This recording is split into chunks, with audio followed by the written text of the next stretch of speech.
You do ask why me and Michelle, 4 young boys, why us? And the counsellors obviously are able to help you try and make sense of the journey you're on. I have access counselling. I was in a really low place. It was a confusing time. I'd never had counselling in my life. Being honest, hanging on for dear life, like. For some people there's this stigma attached to it, or this shame. I end up getting counselling up here.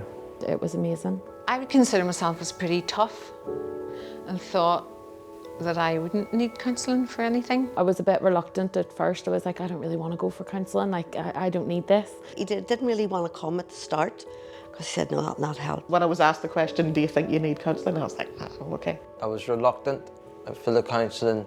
I wasn't the one who was going through the cancer. My first week coming, I was like, I'm just going to sit here and fine, like a counselling, I'm not going to speak. I'd said people need counselling more than me.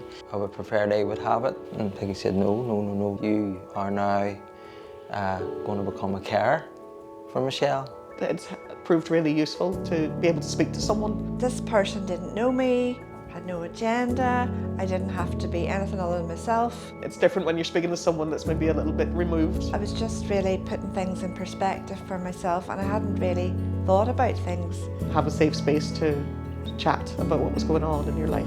Before getting cancer, I didn't even realise that I was living through stress until I spoke to her. It actually helped me to get over the worries that I was going through. It was just more of a chat. I did all the talking and they did the listening.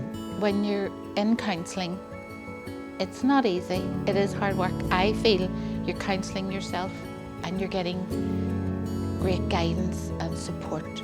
Learning about, for one, mindfulness. Anxiety plays a big part in the journey I've been on. It does sometimes take for someone else outside to say, you're doing all right. It's part of life, but you have to process that and you have to get through that. And still receiving counselling. It does genuinely feel like someone that's got to know you, who's got to know about the family. I start thinking differently, start acting differently, dug a bit deeper than just the cancer. It opened me up a wee bit. Yes, I had tears.